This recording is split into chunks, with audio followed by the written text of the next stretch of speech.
नमस्कार। आप देख रहे हैं स्पेशल कवरेज न्यूज। मैं हूं आपके साथ शिव कुमार। मेरे साथ हैं वरिष्ठ पत्रकार आदरणीय डॉक्टर राकेश पाठक जी। स्वागत और अभिनंदन।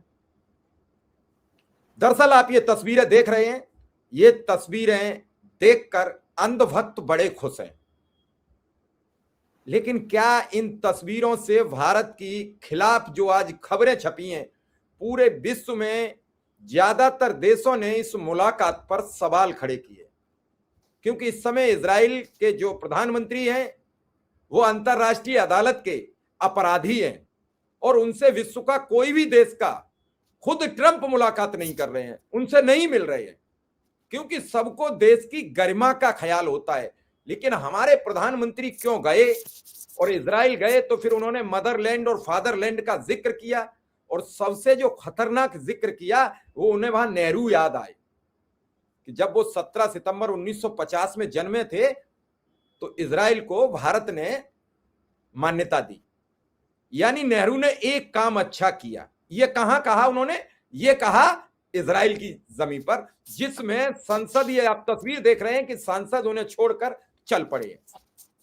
अब मैं कुछ नहीं कहूंगा, मैं तो एक विद्यार्थी हूं, तो राकेश सर से ही समझूंगा कि आखिर देश में नेहरू का विरोध, विश्व स्तर पर मीडिया का विरोध, तो भारत की साख बनी या बिगड़ी? उसके बाद एक कांग्रेस ने सवाल किया बड़ा भयंकर, उस पर एक सवाल करूंगा। राकेश सर, इससे क्या मिला भारत को? देखिए, इससे क्या मिला भारत को ये तो पता नहीं, लेकिन इससे नरेंद्र मोदी अडानी अंबानी को जरूर कुछ ना कुछ दिलवा देंगे। वो खबरें भी सामने आ रही हैं कि इजराइल से कुछ बड़ा धंधा इन दोनों राष्ट्रीय सेठों का होने वाला है। वो आ जाएगी एक दो दिन में सारी डिटेल। लेकिन जहां तक सवाल नेहरू को याद करने का है, शिव कुमार, उन्होंने नेहरू जी को याद नहीं किया, उन्होंने इजराइल की मान्यता के दिन को अपने जन्मदिन की तारीख से जोड़ दिया। उन्होंने कहा कि जिस दिन मेरा जन्म हुआ उस दिन इजराइल को भारत ने मान्यता दी थी। वो ये बताना भूल गए कि उस तारीख में भारत का प्रधानमंत्री कौन था। याद नहीं रहा होगा, मोदी जी बहुत व्यस्त रहते हैं, उनको क्या पता 1950 में देश का प्रधानमंत्री कौन था।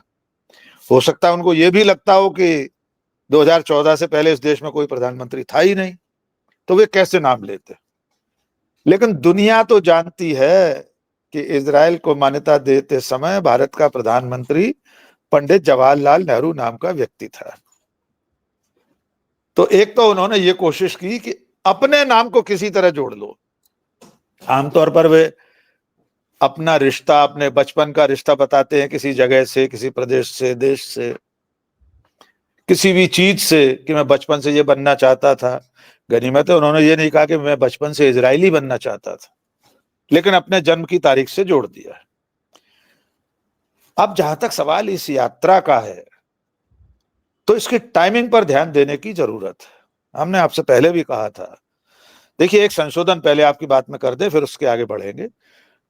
नेतन्याहू से दुनिया के तमाम देशों के, यूरोपीय देशों के और तमाम देशों के लोग नहीं मिल रहे हैं, लेकिन डोनाल्ड ट्रंप तो मिल रहे हैं। डोनाल्ड ट्रंप से अभी हाल ही में वॉशिंगटन में भी मुलाकात हुई थी। वो तो उनके बगल बच्चे हैं, दोनों एक ही सिक्के के दो पहलू हैं।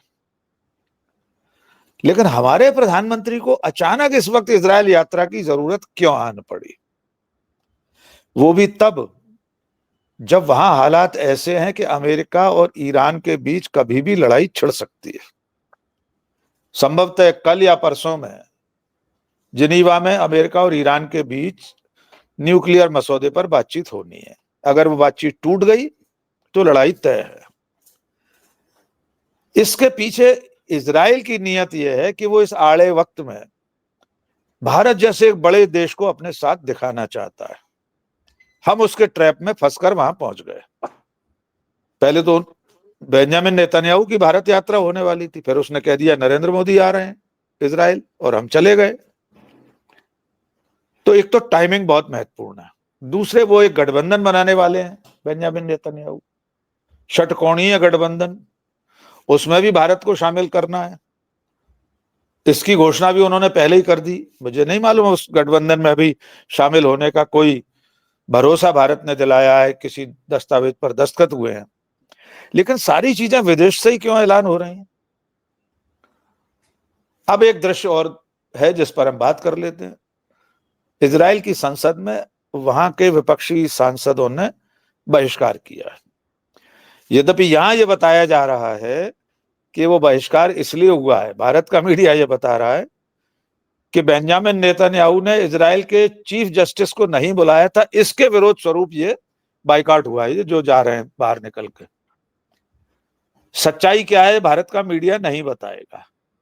हो सकता है ये बहिर्गमन भारत के प्रधानमंत्री के खिलाफ हो। तीसरी और मजेदार बात यह है कि प्रधानमंत्री ने वहां यह कहा कि भारत में जो यहूदी हैं वे बिना डर के भारत में रहते हैं, ऐसे यहूदियों पर हमें गर्व है। बहुत अच्छी बात कही नरेंद्र मोदी जी ने, लेकिन हमें तो दर्द होता है कि हमारा प्रधानमंत्री भारत में ही सुरक्षित नहीं है। बिना डरे यहूदी रह सकते हैं, देश का प्रधानमंत्री अपने ही देश में डर के मारे लोकसभा में नहीं गया। हम कैसे गर्व कर लें अपने प्रधानमंत्री पर?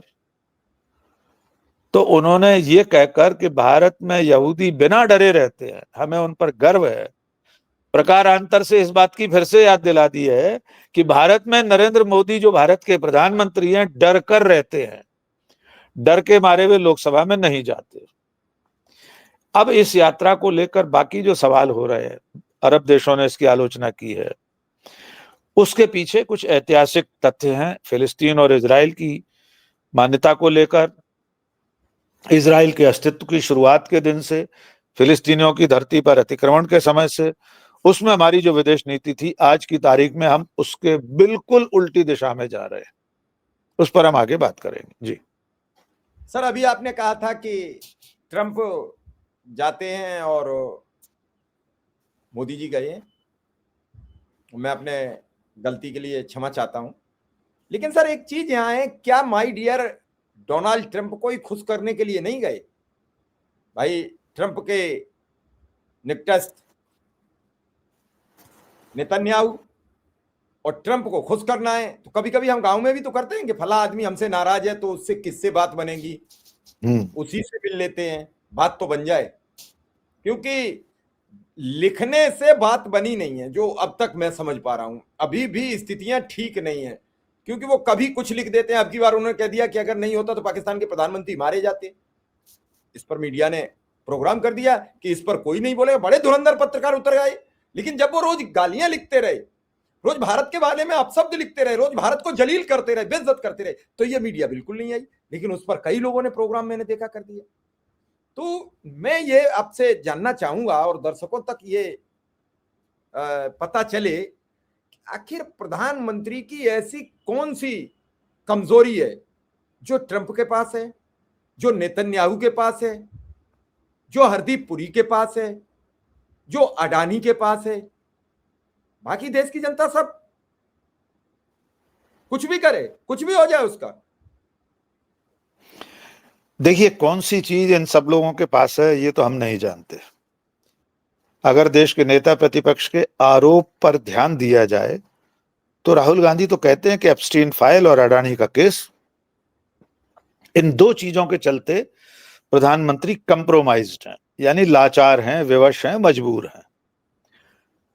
लेकिन हमारे प्रधानमंत्री की ऐसी भी क्या मजबूरी हो सकती है कि 70,000 लोगों की हत्या के आरोपी नेतन्याहू के साथ गले मिलकर इस तरह ठहाके लगाना, जिसके खिलाफ इंटरनेशनल कोर्ट ऑफ जस्टिस से वारंट निकला हुआ है, उससे इस तरह गले मिलना।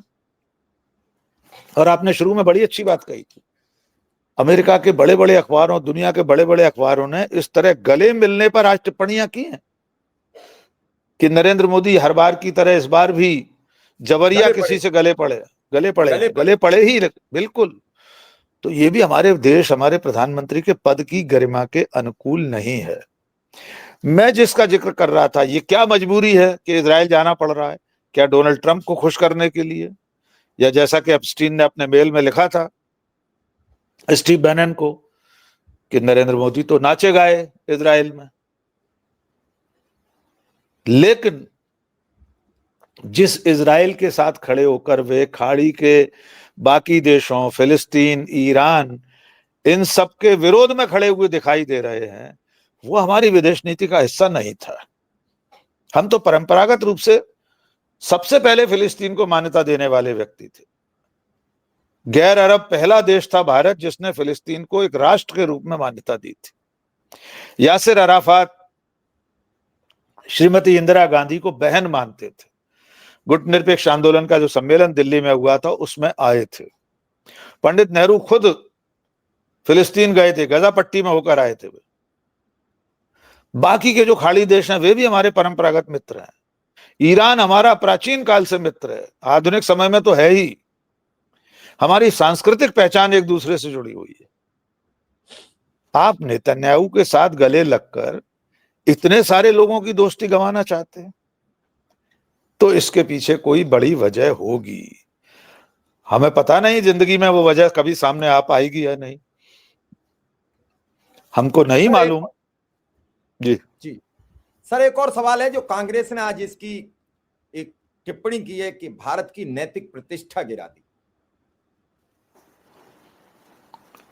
देखिए, ये नैतिक प्रतिष्ठा ही गिरना है कि आप एक ऐसे देश के साथ रिश्तों को इतने आगे ले जा रहे हैं कि बाकी सारे लोगों से आपकी दूरी हुई जा रही है। दूसरी बात, नैतिक प्रतिष्ठा का पतन इसलिए भी है कि आपने हमास के इजराइल पर हमले का जिक्र तो किया है, निश्चित तौर पर उसकी निंदा की जानी चाहिए। हम और आप भी कर रहे हैं कि हमास ने जो बेकसूर लोगों की हत्या की थी वो अमानवीय कृत्य था। लेकिन उस घटना के बाद से इजराइल ने जो 70,000 लोगों को मार दिया है उसका जिक्र आपने क्यों नहीं किया? आप अपने देश की आतंकवादी घटनाओं का उल्लेख भी नहीं करवा पाए उस बयान में। आपने अपने बयान में न पहलगाम का जिक्र किया,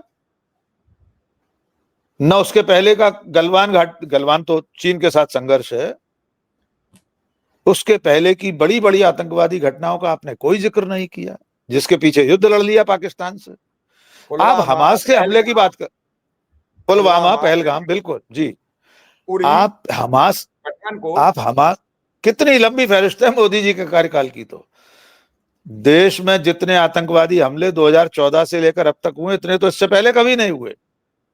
और ये हमारा आरोप नहीं है, केंद्रीय गृह मंत्रालय की रिपोर्ट है। तो ये नैतिक पतन है, नैतिक हार है कि आप हमास के हमले का जिक्र करें और अपने देश पर हुए हमलों का कोई उल्लेख नहीं, उसकी निंदा नहीं करवा पाए। आप उसका भी जिक्र करते तो हम मानते कि कम से कम डिप्लोमेसी के तहत आपने एक बैलेंस बनाकर रखा। कीजिए हमास के हमले की निंदा, कोई ऐतराज नहीं है, पर पुलवामा और पहलगाम का जिक्र भी तो होना चाहिए। तो नरेंद्र मोदी की इस यात्रा से क्या हासिल हुआ, क्या हासिल होगा, ये जब सारे समझौते सामने आ जाएंगे पता लग जाएगा किस किस को कौन सा ठेका मिला। अडानी को क्या मिला, अंबानी को क्या मिला और देश को क्या मिला। नरेंद्र मोदी की प्राथमिकता में देश है या अपनी ब्रांडिंग है? अपने गले में एक और तमगा आज उन्होंने ले लिया इजरायली संसद में, या अपने मित्र राष्ट्र सेठों को धंधा दिलवाना है। ये चीजें जल्द ही 1-2 दिन में सामने आ जाएंगे, तब हम एक बार फिर आपसे बात करेंगे इस मुद्दे पर। चलिए सर, चूंकि समय भी कम है और आपने जो समय दिया उसके लिए आपका बहुत बहुत आभार, बहुत बहुत धन्यवाद। Thank you.